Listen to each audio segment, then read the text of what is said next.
अस्सलाम वालेकुम नाजरीन, मैं हूं एडवोकेट AR सिद्दीकी। उम्मीद करता हूं आप सब खैरियत से होंगे। नाज़रीन, आज के वीलॉग में मैं इंतहाई अहम और हसास कानूनी और आइनी मौजू पर बात करूंगा, और वो है हाई कोर्ट के जजेस की ट्रांसफ़र एक हाई कोर्ट से दूसरे हाई कोर्ट की बरसगीर पाक व हिंद में तारीख, और उसके साथ क्या दुनिया में कभी ऐसा होता है, इसकी भी बात करेंगे। और थर्ड ये कि फिर नाजायज़ पार्लियामेंट के ज़रिए जो नाजायज़ 27वीं तरमीम करवाई गई और उसके जो रिपरकशंस पाकिस्तान में आने वाले इस वक्त या आने वाले वक्त में या अवामी मफाद के ख़िलाफ़ होने जा रहे हैं, उससे भी हम एक एनालिसिस करते हैं। लेकिन एट दिस स्टेज आपसे रिक्वेस्ट है कि आप मेरे चैनल्स को लाइक करें, सब्सक्राइब करें, बेल आइकन को प्रेस करें, ताकि मेरे वीलॉग की नोटिफिकेशन आपको रेगुलर मिलते रहे। तो सबसे पहले नाज़रीन, हम तारीख बरसगीर पाक व हिंद में देखते हैं। तो जो हाई कोर्ट का मैकेनिज़्म है और इनकी तकर्री वगैरह का मामला है, वो हाई कोर्ट एक्ट 1861 के तहत तमाम मैनेज किया गया। और फिर जजेस के ट्रांसफ़र नहीं होते थे, और ना उस एक्ट में कोई जजेस के ट्रांसफ़र का जिक्र है। मुख्तसर ये है कि there was no law which could have transferred judges from one high court to another high court। बहरहाल मुख्तसर ये कि ये 1980-90s में एक इशू आया, जो पाकिस्तान मुसलमानों के पहले जो हाई कोर्ट के जज थे, जो सर सैयद अहमद ख़ान के बेटे भी थे, जस्टिस महमूद, उन्होंने कुछ ऐसे फैसले किए जो इंडियंस के हक में, जो कि आइन और कानून के मुताबिक फैसले दिए, जिसको उस वक्त के चीफ जस्टिस ने नापसंद किया, जिसकी वजह से उनको निकालने की कोशिश की, लेकिन या तबादला करने की कोशिश की, लेकिन क्योंकि कानून में नहीं था इसलिए नहीं कर पाए। फिर उन्होंने क्या स्ट्रेटजी बनाई, उन्होंने जस्टिस महमूद को बीमार या ज़हनी तौर पे मफलूज करार दे के क्राउन को भेज दिया रिपोर्ट कि इनको इस बेस पे निकाला जा सकता है, क्योंकि वो तो हर आइन में मौजूद है, हर मुल्क के आइन में मौजूद है।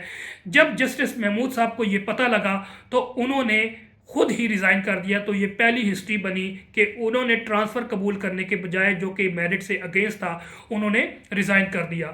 इसी तरह से दूसरा जो अहम वाक़या हुआ 1915 में हुआ, जब कलकत्ता हाई कोर्ट के जस्टिस SP सिन्हा ने फैसला दिया महात्मा गांधी साहब के फेवर में, जो कि कानून और आइन के मुताबिक था, लेकिन उस वक्त के जो चीफ जस्टिस थे वो पसंद नहीं करते थे।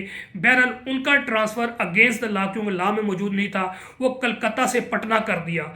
उस वक्त SP सिन्हा ने भी रिज़ाइन कर दिया कि ये गलत है, ये मेरिट के अगेंस्ट है, ये कानून नहीं है, और उन्होंने रिज़ाइन कर दिया।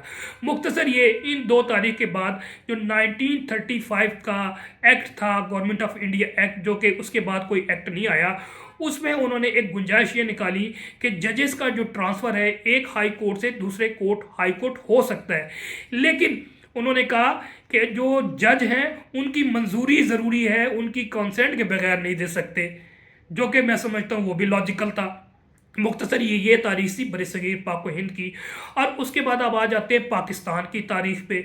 तो पाकिस्तान में आप देख लें कि 4 मार्शल वर्स किस्म के आए, अयूब का आया, यहिया का आया, फिर उसके बाद ज़िया का आया, मुशर्रफ का आया। ये 5 डिक्लेयर्ड मार्शल है, उसमें भी कभी इस तरह की कोई हरकत नहीं कर सके। अलबत्ता ज़िया के दौर में एक अमेंडमेंट के ज़रिए 200 का जो है एडिशन किया गया कि जजेस के ट्रांसफ़र किए जा सकते हैं, बट उसको भी इतनी हिम्मत नहीं हुई जो 27वें तरमीम के ज़रिए इस वक्त फ़र्द वाहिद जो आसिम मुनीर ने करवाया इस पार्लियामेंट के ज़रिए।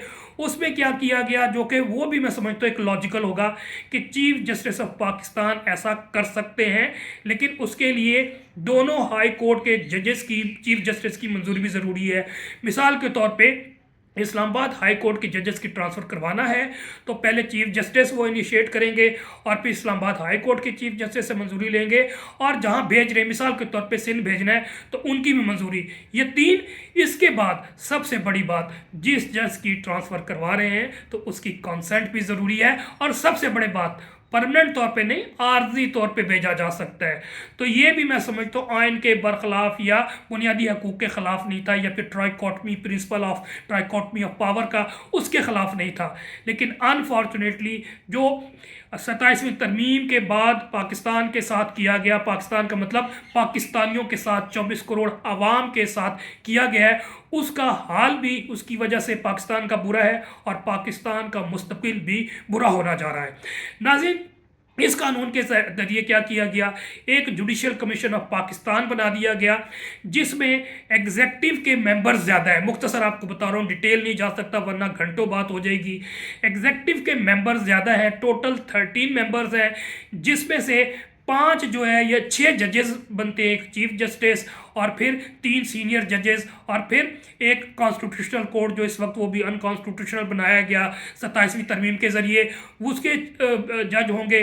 और फिर बाकी जो हैं वो पाकिस्तान बार काउंसिल का मेंबर होगा, 2 पार्लियामेंटेरियंस नेशनल असम्बली से होंगे, 2 सेनेट से होंगे, स्पीकर भी होंगे और फिर पाकिस्तान बार काउंसिल के मेंबर भी होंगे, अटॉर्नी जनरल भी होंगे, फेडरल मिनिस्टर भी होंगे। तो मुख्तसर ये कि अदलिया को मातहत कर दिया एग्जेक्टिव के। तो अनफॉर्चुनेटली, और ये तमाम चीज़ अगर देखा जाए अकल से और फैक्चुअल, तो ये ना एग्जेक्टिव के पावर्स हैं ना जुडिशियल के पावर है। इस वक्त पाकिस्तान में फ़र्द वाहिद की एक मार्शल्ला प्लस है और फ़र्द वाहिद ने हैंड पिक पार्लियामेंट क्रिएट किया और उस पार्लियामेंट से फिर हैंड पिक एक जुडिशरी क्रिएट की गई और इस आइनी नाजायज़ तरामीम की गई और मकसद ये है कि अपना कंट्रोल करना, और उसकी वजह से अवाम का बेड़ा गर्क हो गया। ना आर्टिकल 184(3) की पावर्स अदलिया के पास रही, ना आर्टिकल 199 जो कि फंडामेंटल राइट्स को आपके मेरे हम सब को प्रोटेक्ट करता है, उसकी कोई हैसियत रही। अगर हम प्रैक्टिकली देखा जाए तो जो आर्टिकल 199 ये मैं समझता हूँ सबसे बड़ी ताकत है हाई कोर्ट की, जो कि कॉन्स्टिट्यूशनल ताकत है, जिसकी वजह से वो 5 किस्म के रिट यानी कि डायरेक्शन जारी कर सकता है स्टैट्यूटरी बॉडीज़ को, गवर्नमेंट फंक्शनरीज़ को, प्रोविंशियल फंक्शनरीज़ को, लोकल बॉडीज़ को, जितने भी इदारे का सिविल सर्वेंट इदारे हैं तमाम को कर सकता है against the atrocities, against the fundamental right, चाहे वो फर्द वाहिद के हों या फिर किसी इदारे के हों। ये इम्पॉर्टेंट पावर है। तो इसकी वजह से जब जजेस पर डेमोक्रेट सोड लटकना हो के और भी इनके पास बड़े हरबे हैं, जिसकी वजह से हमेशा हमारे जजेस पाकिस्तान जैसे ममालिक में प्रेशर में रहे ताकतवरों के। लेकिन इसके बाद तो ट्रांसफ़र, यानी कि अगर वो कोई अहम केस सुन रहा है जो उनके इंटरेस्ट के अगेंस्ट होगा तो उनको एक फ़ोन जो है एक छोटे सा ओहदेदार भी करेगा कि आपने इस तरह फैसला करना है, तो वो कहेगा यस सर, और अगर नहीं करेगा तो और जहाँ पर उसको निकाला जा सकता है नौकरी से, उस पर स्कैंडल बनाए जा सकते हैं, सियासी आपको मालूम बनाए जा सकते हैं, लेकिन उसके साथ साथ उसको ट्रांसफ़र के पावर्स भी मौजूद होंगे, तो वो फैसला आज़ादाना कर ही नहीं सकता। जिसकी वजह से जो आर्टिकल 199 के 5 रिट के पावर्स हैं वो प्रैक्टिकली ख़त्म हो चुके हैं अवामी मफाद के लिए। इसी तरह जो 184 सब आर्टिकल 3 के साथ जो सुप्रीम कोर्ट के पावर्स थे, इन्हीं लॉजिक की वजह से वो भी ख़त्म हो चुके हैं। तो इन तमाम के बाद अब आइन और भी नहीं रहा, कानून भी नहीं रहा, पार्लियामेंट भी नहीं रही, अदलिया भी नहीं रही, जमहूरियत भी नहीं रही, बुनियादी हकूक़ भी आपके नहीं रहे। तो अनफॉर्चुनेटली कि पाकिस्तान की, फिर अगर हम इंटरनेशनली देखें तो किसी मुल्क में भी इस तरह की ट्रांसफ़र कभी भी किसी दौर में किसी जजेस की एक हाई कोर्ट से दूसरे हाई कोर्ट नहीं किया जा सकता।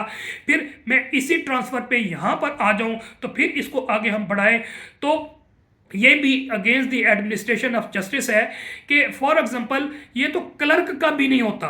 मिसाल के तौर पे एक क्लर्क मिनिस्ट्री ऑफ डिफेंस में है तो ऐसा नहीं हो सकता उसका ट्रांसफ़र मिनिस्ट्री ऑफ जो है एजुकेशन में कर दिया जाए। वो उसका अगर ट्रांसफ़र अगर मौजूद है ट्रांसफरेबल तो वो एक शहर से दूसरे शहर तो जा सकता है, लेकिन महकमा नहीं चेंज होगा। इसी तरह से जो 4 हाई कोर्ट पाकिस्तान के या सुप्रीम कोर्ट अपनी अपनी हायरार्की में अपने अपने रूल्स के तहत काम करते हैं। यानी कि मिसाल के तौर पे लाहौर हाई कोर्ट मौजूद है तो लाहौर कोर्ट के बेंचेस हैं, मुल्तान है, भावलपुर है, रावलपिंडी बेंचेस हैं, तो वहाँ पर रोटेशंस होती हैं। कभी भी ऐसा नहीं हो सकता एक महकमे से दूसरे महकमे, फिर सीनियरिटी चेंज कर देती है इसकी प्रैक्टिकली। तो फिर मिसाल के तौर पे अभी मोहसिन अख्तर कियानी साहब का ट्रांसफ़र कर दिया गया है, जो कि देखा जाए तो आइनी तौर पे इस वक्त चीफ जस्टिस ऑफ पाकिस्तान होते, लेकिन 26वीं तरमीम के बाद बेड़ा गर्क हो गया। जिसको चाहो लाओ 13 नंबर पे था लाहौर हाई कोर्ट के जस्टिस सरफराज डोगर, उनको यहाँ पर ला के किस तरह से इन्फिल्ट्रेट करवाया गया और चीफ जस्टिस बना दिया गया। अब जस्टिस कियानी साहब के ट्रांसफ़र लाहौर में कर दिया गया और सुना उनका 16वां नंबर है या 13वां नंबर है। इस तरह से जो जस्टिस समन रिफत इम्तियाज़ जो यहाँ पर 3वें नंबर पे तीसरे नंबर पे है, वो सिंध में चली गई है 6ठे नंबर पे। इसी तरह जो तीसरा बाबर सत्तार साहब है, उनका जो है कोई 12वां नंबर चला गया है पेशावर हाई कोर्ट में। तो वो मैकेनिज्म ही टोटल ख़त्म हो गया।